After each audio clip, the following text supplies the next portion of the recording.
Your Steve Jones Show podcast is loading now. The Steve Jones Show podcast is sponsored by Purdy Insurance. Visit Purdy Insurance on Market Street in Sunbury or visit online at purdyinsurance.com.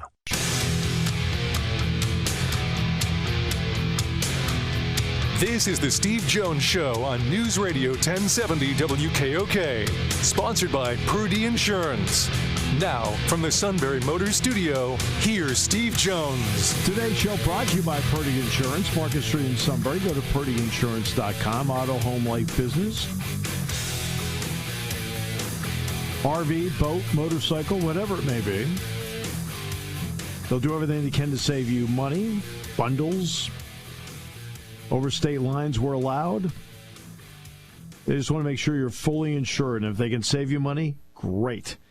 It's all at Purdy Insurance, Market Street in Sunbury. Go to purdyinsurance.com.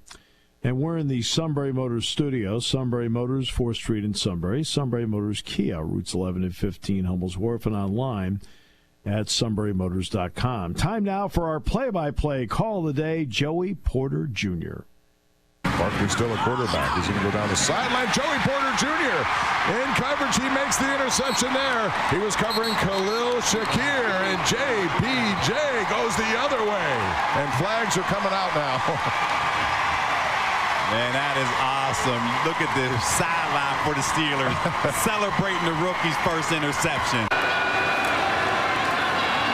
We're looking the direction of Parker Washington. They have him, and they have the game's first touchdown. Yep, and the first one, Bob Pompiani was on the call. Joey Porter Jr.'s interception against the Bills, and Parker Washington getting his first preseason touchdown. So, great news there. Obviously. So my buddy Ian, by the way, from the Steelers game, he took his 5-year-old son, Vinny, to his first Steeler game, and that's what he saw. Joey Porter Jr.'s interception. He saw the big run by Jaylen Warren. He saw the big touchdown pass to Pat Freiermuth, a couple other big plays. He had, wow. I think he had a perfect first Steeler game. Wow, that's remarkable. Yeah. Sounds like a lot of fun. You, of course, had major complaints about the ESPN broadcast last night. By the way, next year it's the Tigers and the Yankees. That's right. Finally. Finally what? I mean, let's get into the weeds. Aaron Judge will be on the IL. Well, okay, and won't even appear. Giancarlo Stanton will be on the IL. He won't appear, and Garrett Cole won't be in the mood. Fortunately, the Tigers will bring all their players. I can't say I don't disagree, but hey, I can at least dream that maybe it'll be worth it. I'm still going to try to go next year regardless. You should be able to get a pass to it, right? If anything, yeah, definitely. Yeah, you should be able to get a pass. Yeah. And now Volpe will go. Oh, yeah. Yeah, he has no That's choice. That's a guarantee. I just thought the Yankees would have gotten an invite by now, but, I mean... No, they're just rotating. They're just rotating it through. That's all. You know, they tried. What they've done is they've made sure the Pirates were there local. They tried to make the Phillies were there local. Both of them used to have foreign teams in Williamsport. Right. Right. No, Cubs, I get that. They should get first dibs. Cubs, long time ago, farm team in Williamsport. Long time ago. Red Sox, long time ago, farm team in Williamsport. Oh, okay. I did not know about the Cubs and the Red Sox having teams there. I mean, this is a long time ago, though. Oh, but those have been the connections to this point. As to what they've tried to do with it. You know? And they're just rotating everybody through. I mean, it's like the San Diego Padres haven't been there yet. Now they got the Angels to go. So they, and Trout wasn't even playing, and he went. Right, he did, yes. Trout did everything when he was there. And Shohei Ohtani, that's all great stuff. And they do a good job with it. And I think they got to do Phillies Pirates one year. I know it's may not be on a big on a national scale type thing, but I just think just for local purposes, it'd be fun to see Phillies and Pirates play each other. Have the Mets played there yet? Yeah, well, Phillies and Mets played there the first time the Phillies played. Yeah, Phillies and Mets. Okay. Yeah. Right. So this was the second time the Phillies played. Okay. So but again, that used to be their farm area. Yeah, of course. No. They should had several. have. Yeah. Several. In fact, there's the Cutters did a great job of taking a lot of pictures. They did of the former Cutters who were on the Phillies. Yeah. Being greeted by Rashawn, and Rashawn is one of the terrific guys. Great guy, and they all love him. That was a cool video. Yeah. Yeah, it was very nice. So what's your other big complaint? You said you had a couple, and it cropped up last night, and of course now we know your genuine hate for the analysts now on the ESPN broadcast. Actually, I think it's a solid group. It was just an off night for David Cohen and for Eduardo Nunez. But other than that, I do like that group. I think that's one of the better groups that they've had. And obviously Carl Ravitch does a great job. But another one, again, maybe I'm falling in the rabbit hole of this whole Aaron Rodgers thing. But, again, you know me, I can't ignore stupid. And with Aaron Rodgers, I guess he did some sort of sit-down interview. I forget who the media outlet it was with. But he said he wants to play a few good years, and I think he's like 38 now. He wants to play a few good years and then pass it back to Zach Wilson. Okay. I mean, this guy really, you can tell he was in a darkness retreat because obviously he lives in his own la-la land. But what's wrong with that? I don't mind him playing a few extra years. That I don't care about. I think he's going to overplay himself a little bit, but because I think he's seen his better days. But in terms of this thing of passing it on back to Zach Wilson, does he not know how this league works? He's been in it for almost 2 decades now. That's not how the league works. He's in there because of Zach Wilson. Yeah, but that's how it worked for him. I get it, but that's not. Because he waited, and part of that time, James Franklin was in Green Bay when this happened as the wide receiver coach. That's right. He waited for Brett Favre. All right. But he didn't go in and stink it up first, and then Brett Favre came in, and then gave it back to Rodgers. Rodgers was there waiting in the rings as the first-round pick that fell, and then he took over when Favre left. Now, would I have drafted Zach Wilson there? No. And I said that leading into that draft, and I said it the day of the draft. I'm with you there. Okay. Yeah, overrated. Well, not overrated. At number two. I'm just saying I would not have picked him. Okay? And that's just me as to what I thought of him as a quarterback trying to make that huge leap to the next level. It's not easy to do, and I just didn't think he was ready for that. Especially because remember, 9 times out of 10, unless you're the Dallas Cowboys drafting Tony Dorsett, 9 times out of 10, the team with the first overall pick or the second overall pick, they're bad teams. So that makes the job of being a quarterback to turn them around exponentially more difficult. You're not going to get as much time to throw. You're not going to have the same quality of receiver. It's amazing. You look at some of the quarterbacks that were usually drafted later in a round. How some of them have come in right away, and boom, away they go. Dan Marino, Lamar Jackson, guys like that. Because they went to more established teams. Ben Roethlisberger is a little further back in the draft, too. And he went to an established team. It does make a difference in a lot of ways. I think he's just being a supportive teammate to another quarterback in that room, that if maybe you give him a little bit of time and he watches a little bit, sees how Rodgers goes about his business, why he does things the way he does it, and the Jets get better during that time, then Wilson may have a better chance of succeeding because he'll have a better cast around him and also maybe have a better feel for the game after watching one of the veterans play it, instead of being thrust into it out of nowhere. And I'm not saying Wilson's going to succeed or not, but to me this gives him his best chance of success. I just feel like the Jets are going to move on to somebody else, not Aaron Rodgers or Zach Wilson by the time Rodgers is done. They very well could. Or they may sit there as a staff, if that staff is still intact, They may sit there as a staff and say, okay, he's ready to go now. Just like the Packers felt that Aaron Rodgers was ready when Brett Favre left town and ironically went to the Jets. You don't know. This is always a you don't know with guys. We don't know. We can guess as to how well we think Bryce Young will play. We can guess as to how well we think C.J. Stroud will play. I mean, we can guess all that stuff. Anthony Richardson, we can guess. Almost every draft pick is a guess. Jalen Carter's a guess. I don't know how he's going to play in the league. I can guess. I think he'll be good, not great, but he'll be good. Not going to be Aaron Donald, I don't think. But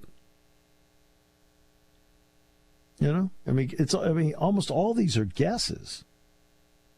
You think they can make that transition, and part of our job is to say definitive things about somebody and say, oh, this is a great pick. That's a mediocre pick. We do that. I didn't think Jalen Reagor was a great pick. I thought Justin Jefferson was a great pick. Right? Well, turns out you get that one right. Right? You flip it around, a couple of other guys along the way, you're like, I didn't get that one right. He turned out to be pretty good. Sometimes that happens. But, look, we're all trying to make, quote, educated guesses about guys. People who are supposed to be some of the top talent evaluators, where it's evaluating talent, that is their job. They get a bunch right, and they get a few wrong. Right? It happens. Howie Roseman's hit some home runs, and he's also struck out. Overall, the batting average is pretty high. But that's what he does for a living. Okay? We throw a few more darts on the board, like, hey, good. Yeah. So, I don't know.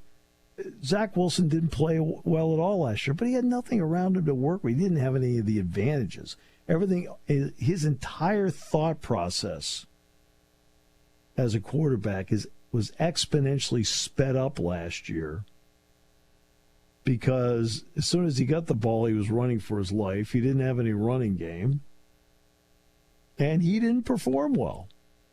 He didn't handle the pressure right, and he didn't perform well.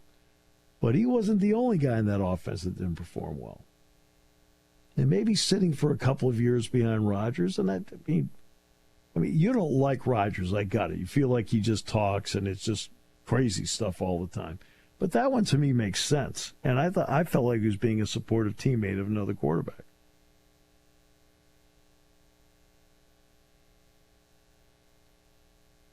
That's just me. I'm not consumed with Aaron Rodgers' disdain.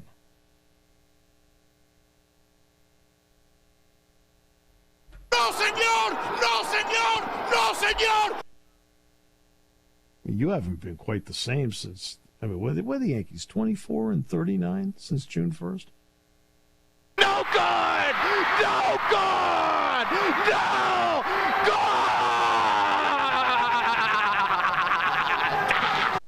I'll give Aaron Boone credit. He had a great answer yesterday. When they asked him about fighting back into the race. Because right now, I don't think people realize. The Yankees right now, the heck with the East. The Yankees are 9 games out in the wild card. 9 out in the wild card. Yep. Okay? So they asked Aaron Boone about it yesterday, and he looked over, he says, look, we need to win a game. I thought, wow. That was realistic. We need to win a game. And do you realize when Aaron Judge, what the Yankees had, 2 hits on Saturday? I think they had 2 hits Saturday. Yeah. One of them was a meaningless Judge home run. It was made this final, 8-1? Correct, yeah. It was meaningless, exactly. That was his first Yankee Stadium home run in 12 weeks.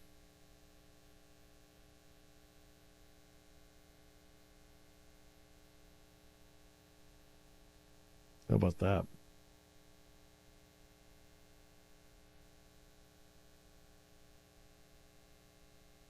Yeah. Hey, you scored 9 runs. No, that wasn't what you were looking for. Get the lingerie on the deck. Call the janitor. Somebody said to me yesterday, there was a youngster at the Spikes game wearing a Volpe jersey, right? And I said, yeah. I said, Volpe homered today. He said he needed to. He also threw the ball into the dugout that cost him a run. So there you go. That's my man right there. He knows what's up.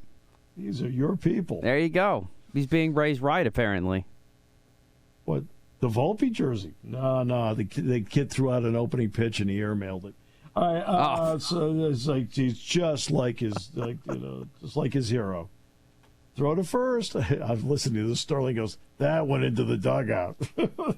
He says, I don't understand how he could do that. It's like, yeah, well, that's what losing teams do, man. And John's not used to seeing losing teams because the Yankees, to their credit, have been that good. But you think about where they are right now. And this is important to think about. The Yankees got older in the early 60s, right? You know, Mantle got older. Maris eventually was shipped to the Cardinals, you know. And starting in 1965, they weren't good. The Yankees had a drought from 65 until 76 when they were beaten by the Reds in 4 straight. Then in 77, they won it.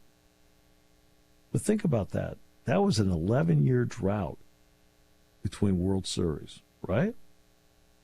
Okay, or 12 years. Yep. From the 64 up 60. This is going to be 14 years. This is even longer than that. The only thing that masks the two is the fact that there's now a playoff system, so they've been making the playoffs. And that's what masks it.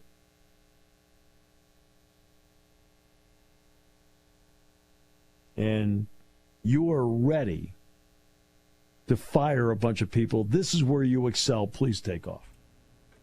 Oh, yeah. After the little cute meeting that they had, I think it's time to dump Boone, definitely, now. You love firing people. Go at it. Yeah, I would like to see a change in manager and a change in general manager this offseason. And I would love to see a bunch of changes with player personnel as well. Who needs to go? I would love to see Severino finally DFA'd, please. This guy cannot pitch as a starter. He can't pitch in relief. Let him go. Done. The experiment's over with Luis Severino. DFA him. As I said before, I never would have signed Giancarlo Stanton from the get-go, but I think they're stuck with him, so that is what it is there. You know, I am not opposed to trading DJ LeMahieu either this offseason. I think he's seen his better days at this point. That's just to name a few.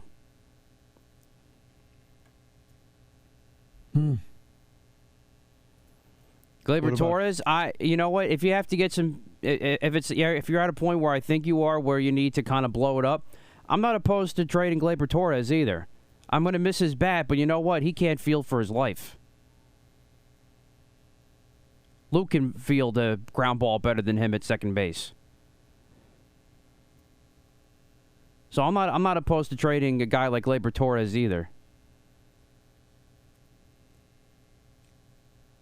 Is there anybody left? You know, it's interesting. I've heard some murmurs that some grumblings that maybe the Yankees should think about trading away Garrett Cole for pieces.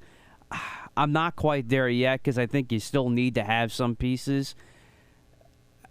So I'm not there on trading Coltrane just yet. I'm not quite there. I thought he was very impressive on Saturday. Yeah, he was awful on Saturday, but listen, he's on the very bottom of the Yankees' problems right now. Kind of felt like you got your $36 million worth when you needed it. No, senor! No, senor! No, senor! Not on that particular day. No, he had a tough day. So, yeah, I want both player personnel, managerial, and GM. I want a lot of moves made. I'm not putting my blame solely on the general manager and the manager. I'm putting some heat on the players, too. I think it's also time to say goodbye to Anthony Rizzo. I think that experiment's gone. I don't see anything coming back. Now, some of it's not his fault. The Yankees put him in that spot because somehow I still don't get how they didn't see a concussion in him, but that's another topic for another day. But regardless, Rizzo's too old now.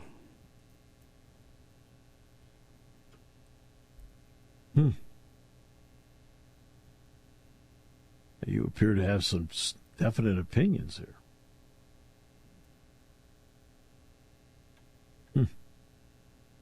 All right. I'm going to talk a little bit about where we are with television coverage. Well, I'll tell you what is not right now is not settled yet. What's not settled yet is to what they want to do with the 12-team playoff next year about coverage, which is interesting.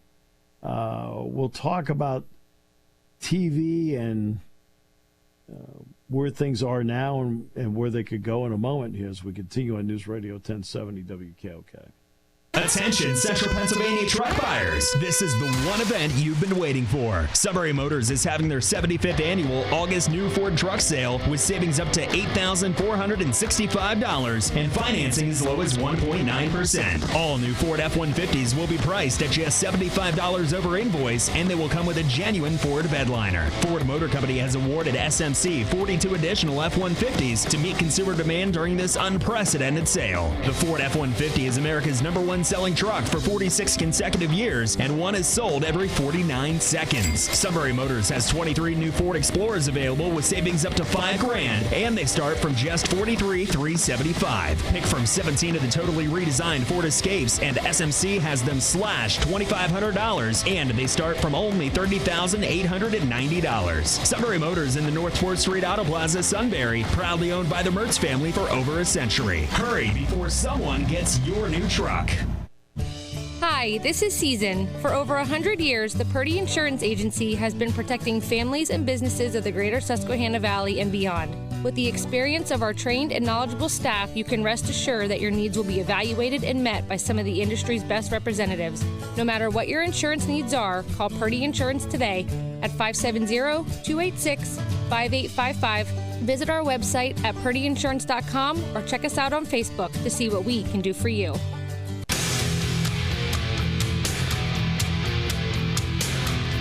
This is the Steve Jones Show on News Radio 1070 WKOK. Sponsored by Purdy Insurance.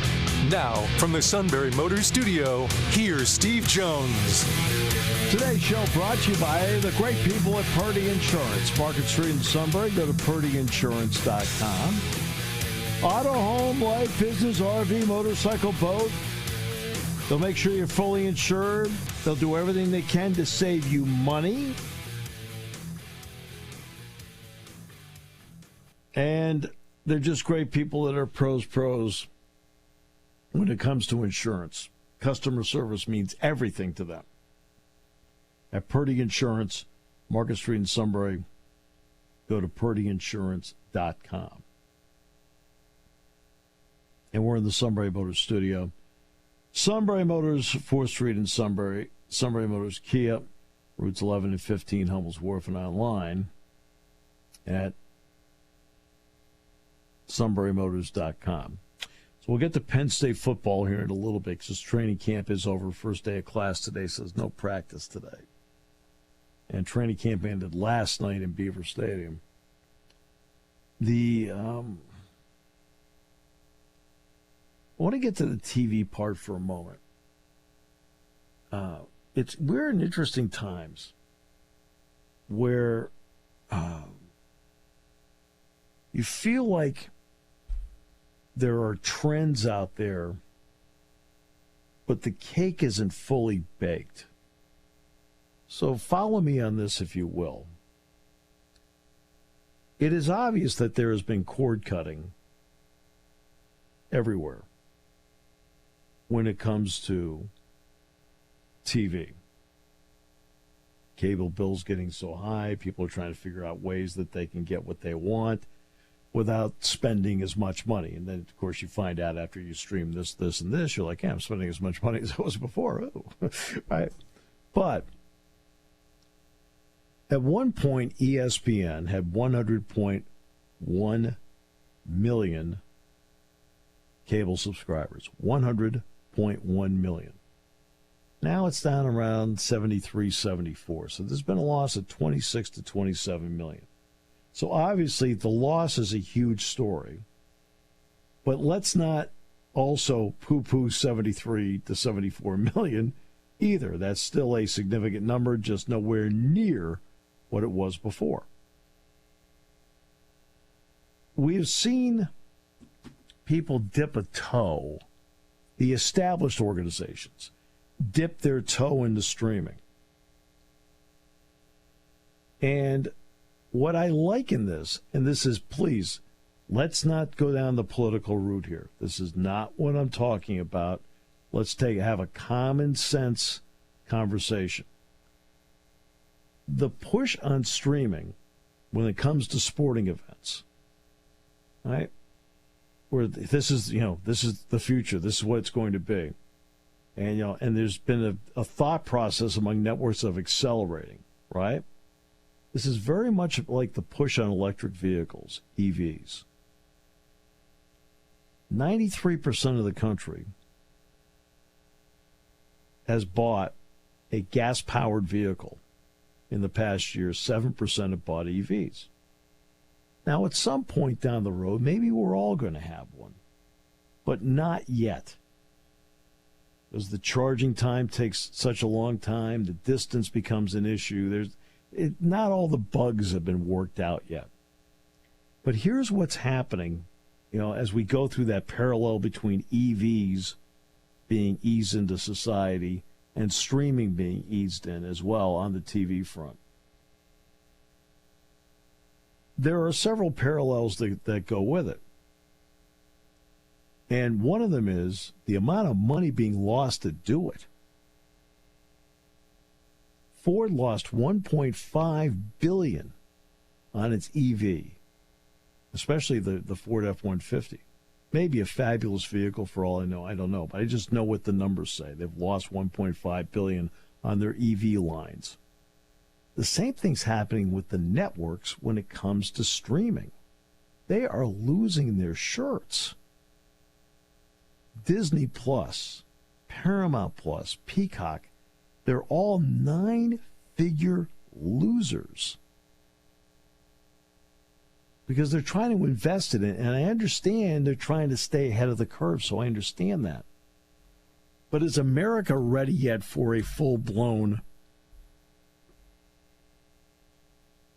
diet of games on streaming? What did the NFL do? They dipped their toe in the water. Amazon Prime. Thursday Night Football. They said we can average around 12 million viewers, subscribers, whatever. And it ended up being 9.7. All right. Well, 9.7 is really good, but it's not the 12 million they talked about. Again, we'll see this year with a better schedule, at least what appears on paper to be a better schedule, if they can get more than that. So I'm going to be interested to see what the trend is there. Notice what the Big Ten did. Dipped their toe into streaming. 8 games on Peacock for football, 37 for basketball. Okay. So let's see what the numbers happen to be. Because the Big Ten is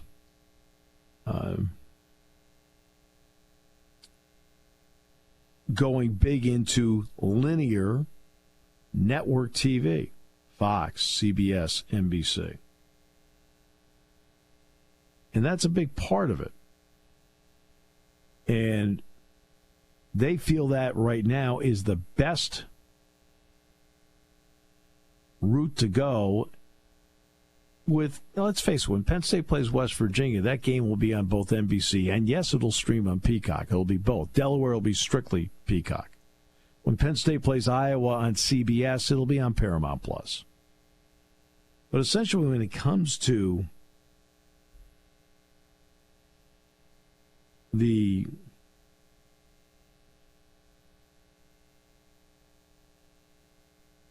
exclusive streaming part, when the Pac-12 was presented with an exclusive streaming deal, that's the moment that the conference broke up. Now, Arizona State found it intriguing. Washington found it intriguing, although it looks like Jennifer Cohen's going to leave Washington as athletic director to become the athletic director at USC, but that's a different story. But they found it a couple found it intriguing, but the coaches right away said, look, I need people to see my product. They need to see my games.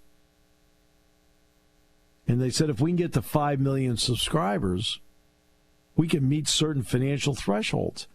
Over here in the back, you know how many games last year involving Pac-12 teams had over 4 million viewers? I think it was 4.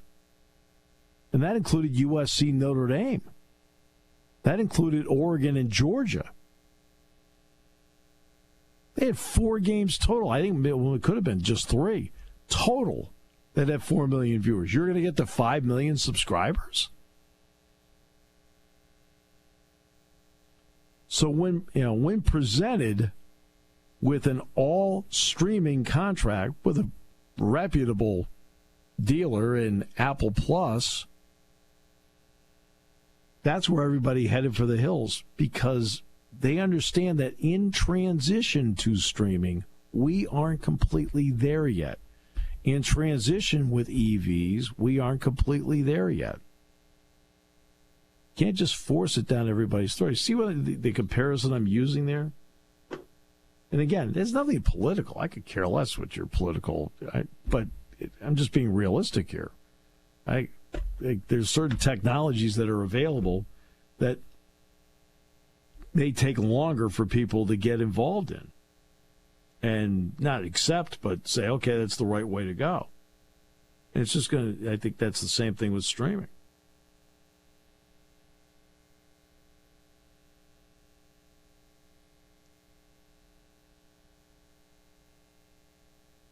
Matt, meanwhile, just wants to make sure you're watching SEC TV. Which you can stream our games on the SECV app if you're a customer. Once again, promoting oneself. My goodness, you've been hanging with the suit so long. I am on the radio, you know. Okay, go. S-U-I-T, that spells suita! Yeah. Mm-hmm. Yeah, we're back with Sports Beat this week, and I'll be on the sideline for our Week 1 game. So, yeah. Terrific. I can stream that? If you're an SEC, if you're a Service Electric customer, you can.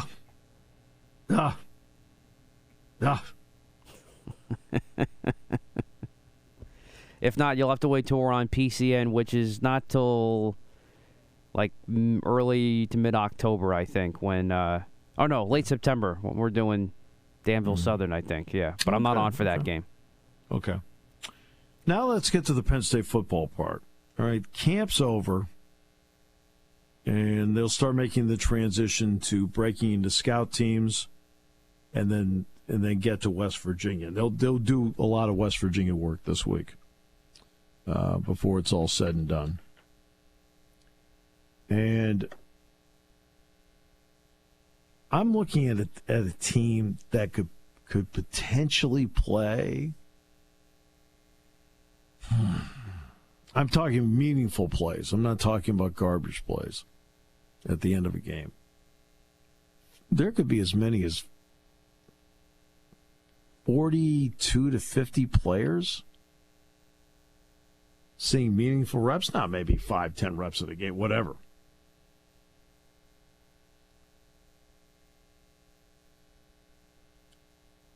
And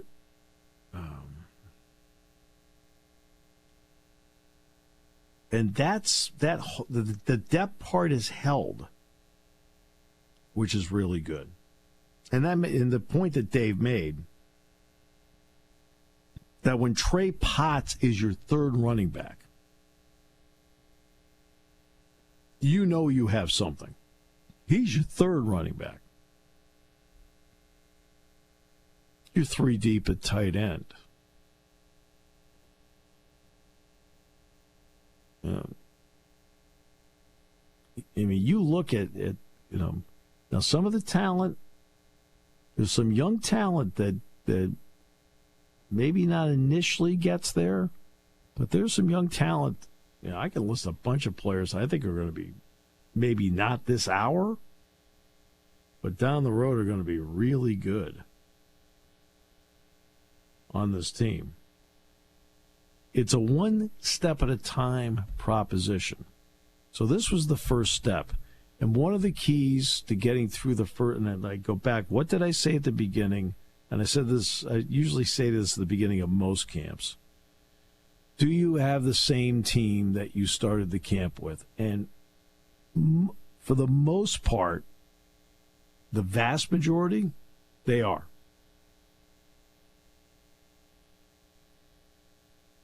And that's important. It also was a highly competitive camp. Yes, were there moments where one side beat the other side and did it convincingly? Yes. Okay? While it's great for that one side, is it great for the overall football team? The ones you want to see are the ones that come down to a rep. Who wins? And it comes down to a rep. And that's what you're hoping for. More often than not, we saw a lot where it came down to a rep. So it's the competitive part of it. And that part is extremely important when you're looking at the team, where you kind of walk away and say, you know what, I kind of feel like everybody got something out of this one, instead of just one side.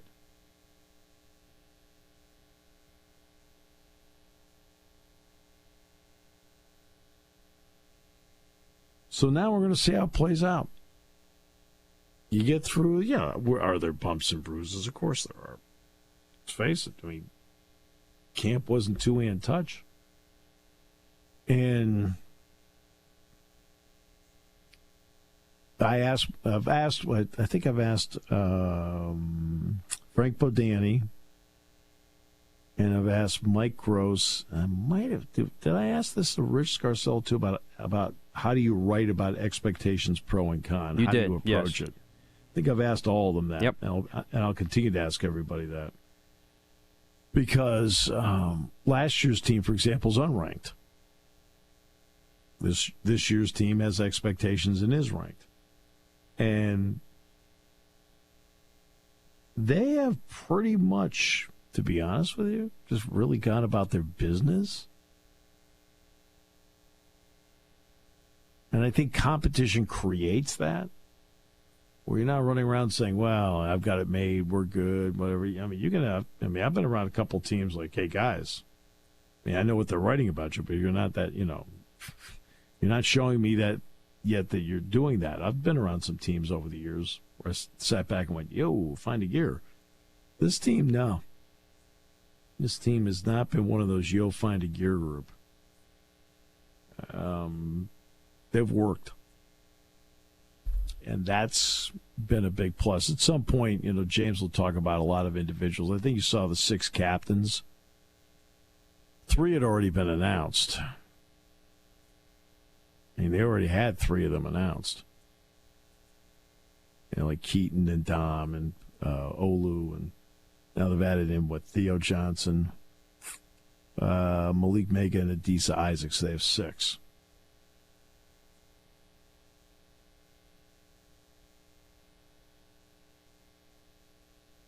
But this is transition day. This is the day. No practice. Classes began today, and now it's time to transition. Get the scout teams. Those are the hard meetings, And you can move from scout team to travel team during the season. You can do it. So, right, and the young players have to understand that. It's not easy. To get disappointing news because you want to be on the travel team. And all of a sudden, you're on the scout team. Like, I got to run the other guy's plays. And so those are the tough meetings that happen, and then you transition into that because you have to get ready for West Virginia. Conversely, the guys that made the travel team can't sit there and think they haven't made either. That's what, you're doing competition every week, and I've seen guys move up and down.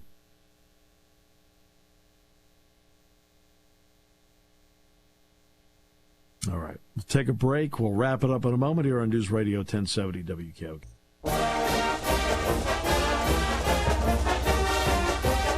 Did she say a gallon of cheese? Yes, and she is correct about that. Yikes. Only because Really? I've seen them. I have not tried it. I'm not like a nacho cheese kind of guy, cheese fry kind of guy, but I have seen people eat them, and yes, that is very true. Really? Wow. This is the Northumberland County Fair? That is correct. Beginning tomorrow. And we're going to take Luke to the garden tractor pull. He enjoyed watching that last year, so we're going to take him again this year.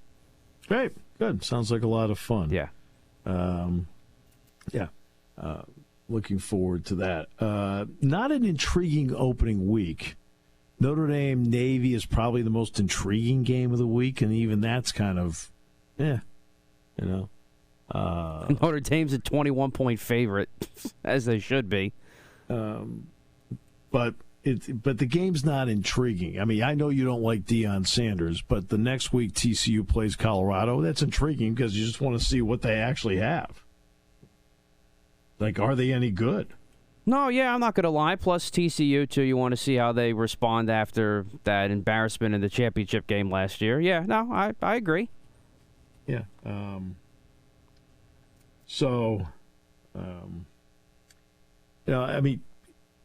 Now we may run out of excitement for Colorado football and what they can and can't do after the opening month. But out of the gate, nobody knows really what they have. There's so many different players on that team, plus he's coaching it. And TCU was in the national championship game last year. But the opening week, I will watch some of the opening week just because it's the opening week and it's college football and I want to watch it. But there's nothing where I'm sitting back saying, boy, I can't wait for that game. Hey, I might watch a little bit of Navy Notre Dame, but even that, I'm like, In terms of, like, really wanting to see it. I mean, week 0 in a lot of ways is slightly above 0. As per usual, yeah. Maybe down the road that changes. I don't know. But at least Labor Day weekend, you got some better matchups.